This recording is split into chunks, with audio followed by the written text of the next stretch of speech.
आपके लिए जो फर्स्ट कार्ड आया है वो है प्रिंसेस ऑफ स्वॉर्ड का।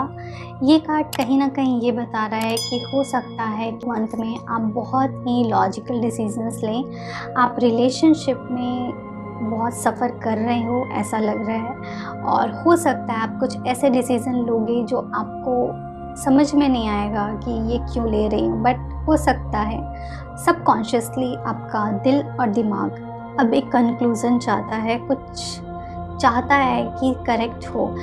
हो सकता है में आप बहुत ही लॉजिकल डिसीज़न लें अपने रिलेशनशिप को लेकर के, बट ये इसका मतलब ये नहीं है कि आप अपने रिलेशनशिप में अपने पार्टनर से प्यार नहीं करते। आप उनसे प्यार करते हैं, बट बहुत सी चीज़ों को कन्फ्रंट करेंगे जो करेक्ट नहीं चल रहा है आपके रिलेशनशिप में। ओके, वहीं दूसरी तरफ जो कार्ड है वो है टू ऑफ स्वॉर्ड का। हो सकता है बहुत टाइम से आप अपनी लाइफ में कुछ भी ऐसा बड़ा डिसीज़न नहीं ले रहे थे या लेने को डर रहे थे, आपको समझ में नहीं आ रहा था कि क्या ये डिसीज़न करेक्ट रहेगा। इसलिए ये टाइम पे आप अपनी लाइफ में कुछ इम्पॉर्टेंट डिसीज़न ले सकते हैं, और ये डिसीज़न लॉजिकल होंगे, प्रैक्टिकल होंगे। ओके, मुझे ऐसा लग रहा है कि हो सकता है इस सिचुएशन में आपकी कुछ ज़्यादा मदद नहीं करेगा कोई भी। आप हो सकता है आपके डिसीज़न के अगेंस्ट बहुत सारे लोग होंगे। अगर आप मैरिड हैं और आप शादी से निकलने का डिसीज़न ले रहे हैं तो हो सकता है आपको कोई सपोर्ट नहीं करेगा, बट अगर आप चाह रहे हैं तो आप ये कर सकते हैं। ऐसा हो सकता है आप में से कई डिवोर्स फाइल कर सकते हैं, या फिर अगर आपका डिवोर्स केस चल रहा है तो आप सेपरेट हो सकते हैं।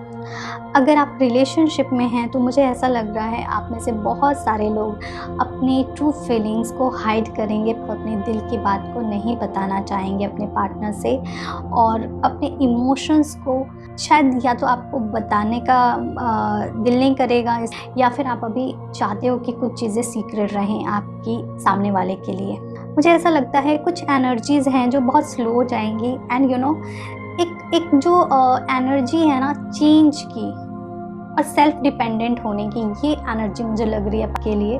हो सकता है आप में से कई लोग अपने रिलेशनशिप में बहुत ज़्यादा डिपेंडेंट हो अपने पार्टनर पे, लेकिन एक टाइम पे आपको समझेगा कि आपका पार्टनर नहीं चाहता कि आप उस पर बहुत ज़्यादा डिपेंडेंट हो।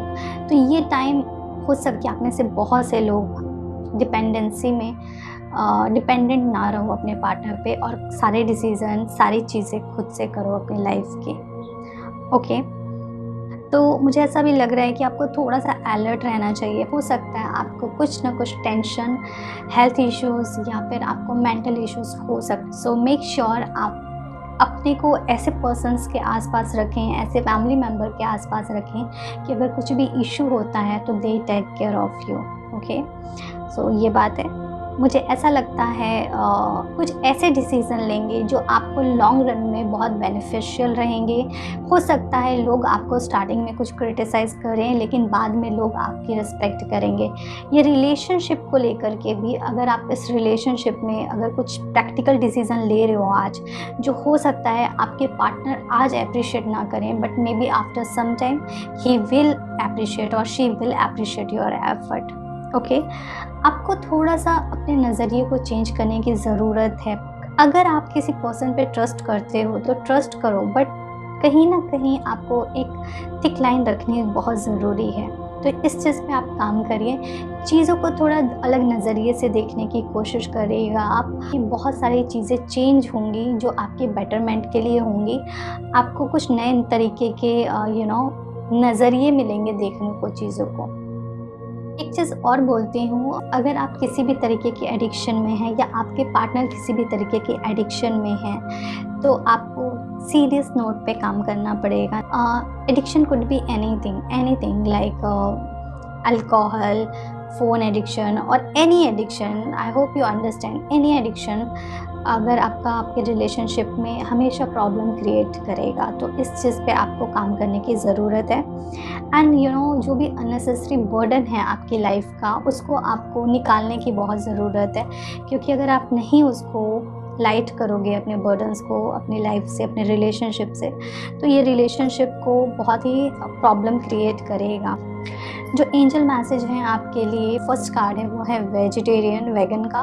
तो कोशिश करो, अगर आप वेजिटेरियन रह सकते हैं तो आप रहिए, नहीं तो आप कम से कम ग्रीन वेजिटेबल्स, फ्रूट्स ज़्यादा खाने की कोशिश करिए। जो नेक्स्ट कार्ड है वो है वर्कशॉप एंड सेमिनार का। सो ये कार्ड ये बता रहा है कि खुद को थोड़ा सा बिजी रखें, कुछ ऐसी जगह जाएं जहाँ पे कुछ नई लर्निंग हो, या फिर ये भी इस चीज़ को आप इस तरीके भी समझ सकते हैं कि अगर आपका रिलेशनशिप काफ़ी टॉक्सिक हो गया है और आपको समझ में नहीं आ रहा कि आपको इस रिलेशनशिप में क्या करना चाहिए, तो आप रिलेशनशिप काउंसलर से मिलें और अपने रिलेशनशिप पे काम करें। क्योंकि अगर आप चाहते हैं तो आपका रिलेशनशिप अभी भी वर्क किया जा सकता है, इस पे काम किया जा सकता है, और बट इसमें आपको किसी की मदद की ज़रूरत लगेगी। ओके, अगर आप किसी दोस्त से बात करना चाहते हैं, दोस्त से करें, किसी फ्रेंड से फैमिली मेम्बर से चाहते हैं, फैमिली मेम्बर से करें, और नहीं तो रिलेशनशिप काउंसलर्स के पास जाएं और अपने रिलेशनशिप पे काम करें। ठीक है, ये आपकी रीडिंग थी। आई होप ये रीडिंग आपको थोड़ी मदद करे और आप कुछ बेटर डिसीज़न लो अपनी लाइफ में।